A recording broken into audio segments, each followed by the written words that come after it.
How's it going, everyone, and welcome back to another FPL video.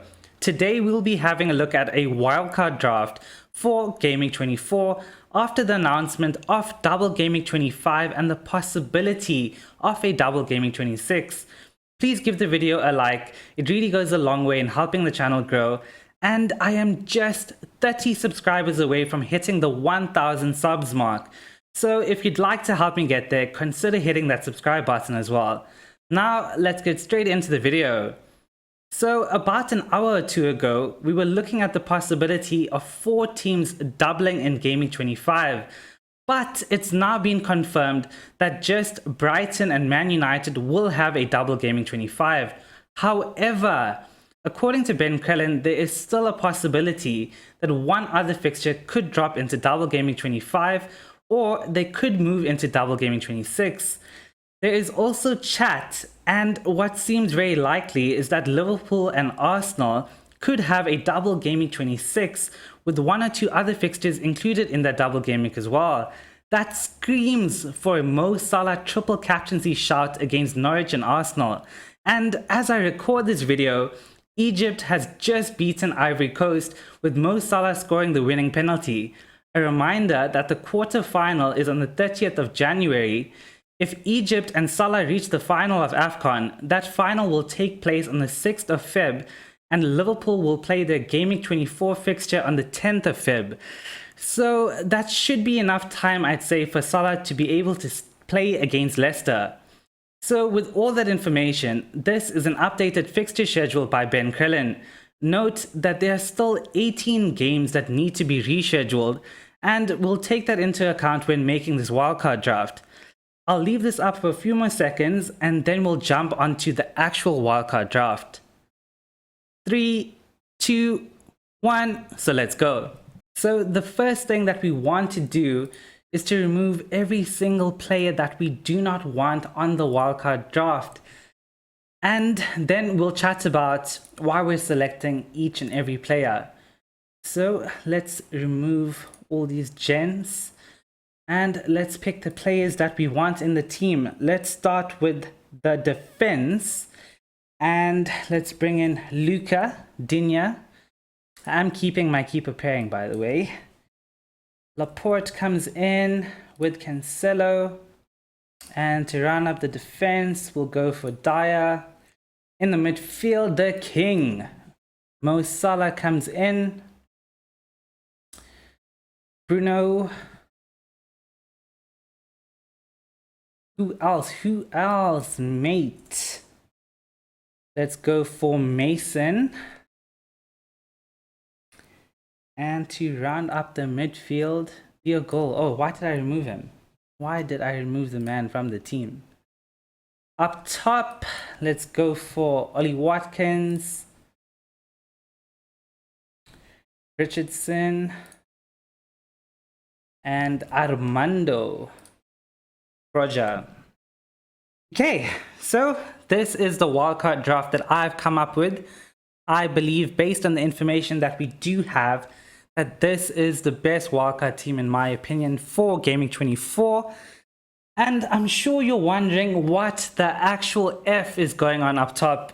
Well, I've gone a bit light. The strikers of late, whether they're cheap or a premium asset, they've been shit. Whether it's Ronaldo, whether it's Josh King, no matter their price, they have been shit. There's been next to no form. So in order to optimize this wildcard draft, we've gone heavy in the midfield. Remember, using the wildcard is very team dependent.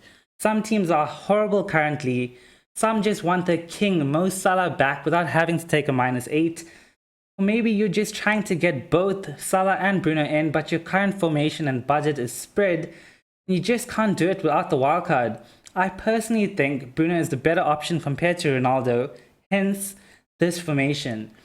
Ronaldo seems to be carrying a bit of an injury. He's more prone to being rotated, and it seems that the Bruno that we know and love in FPL is slowly creeping back. Plus, I don't think I'd be able to take another Bruno mega haul without owning him. And Ronaldo seems to be carrying a niggle or two. It seems like he has a different injury every single game week now. I can't go there again. And I hope you aren't taking the risk as well if you're on a wild card. So yeah, Salah and Bruno are straight into the team. And next up we have Bowen with amazing fixtures. He's the man in form. He's scoring left, right and center for West Ham, and he seems to be playing the furthest forward with Antonio playing behind him. I can't warrant dropping him on a wild card. As I've mentioned, Bruno has... Oh, why did I click that now? Bruno has amazing fixtures. Yeah, with Burnley in 24, Southampton and Brighton in 25, Leeds in 26, Watford in 27. I mean, it's difficult to ignore. Jota remains in the team, with the King coming back as well. If we have a look at Liverpool's fixtures, they have Leicester, Burnley and Norwich, and then a blank in 27. So I'm sure you're wondering, if Liverpool are blanking in 27, why do you have a triple up in your wildcard team right now? Why just not go with maybe Salah and Trent? Well, I want a triple up for these fixtures. If Liverpool want to challenge City for the title, they have to score a ton of goals coming up now. They have to win, ensure the 3 points are in the bag, and Dior goals should get in the score sheet. You could argue that you'd want Robertson instead of Jota, and I'm not going to argue against that. Robertson looks amazing recently with an 11-pointer and a 12-pointer as well. So with this team, I would bench Salah and Trent in 27, and I'd sell Jota in 27. Because as you can see, there is somebody by the name of Richardson who is bench fodder in the team. So you can't be benching a triple Liverpool and playing with 10. So yeah, Greenwood comes in as a punt for Man United's double game week in 25 and their great fixtures in 24 and after 25. It seems that Greenwood seems nailed as of late, so Greenwood is in as a punt for the double game week and United's great fixtures. In defense, Aston Villa are very likely to get a double game week sometime in the near future, whether that's in Game Week 26 or a game week very soon after, we don't actually know. So Digne and Ollie Watkins has come in, and if you watched Luca Digne in his first game for Aston Villa, although he had a 0-pointer in a 2-2 draw with Man United, he looked great in that Villa team. And if you got him in straight away after that game, after using the eye test, which I believe is the best form of scouting an FPL asset, I prefer that to any stat out there. The eye test for me is everything. So if you got Digne in, you were rewarded. Against his former team Everton, he scored a 12-pointer, and Villa have great fixtures coming up. Leeds, Newcastle, Watford, Brighton, Southampton, and in one of these game weeks, possibly 26, Villa could have a double game week. Trent is Trent, no need to talk about anything there. I've gone for a double up with Man City defense. Cancelo, if you don't own him now, I'm not even sure what your rank is currently in FPL. City have great fixtures coming up. Although they don't have a double game week, we can sometimes be blinded by the double game week. Just remember that. How often is it that a single gaming player will outscore your double gaming player? So try not to overload your teams with just double gaming players. We surely should have learnt our lesson now with Dennis and Josh King and these gents in the previous game week. Yeah, -1 from Dennis. If you captained him, I feel really bad for you. Let me know in the comments if you did captain him. I went with a gut feel and captained Josh King.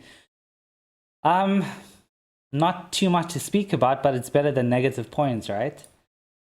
So yeah, I've gone for Laporte to double up with Cancelo. Laporte has returned more than 6 points since Game Week 16.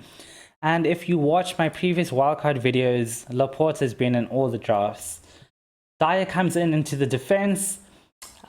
Spurs are very likely to get a double gaming sometime in the near future. And at 4.6 mil, I've got him in as cheap cover. Dyer is nailed in that Spurs team. So at 4.6 mil, you're not going to get much better out there. And for my keeper pairing, I've got De Gea and Foster. De Gea, first of all, will be our #1 keeper. He has great fixtures, the double game week as I've mentioned, and he seems to be back to peak De Gea.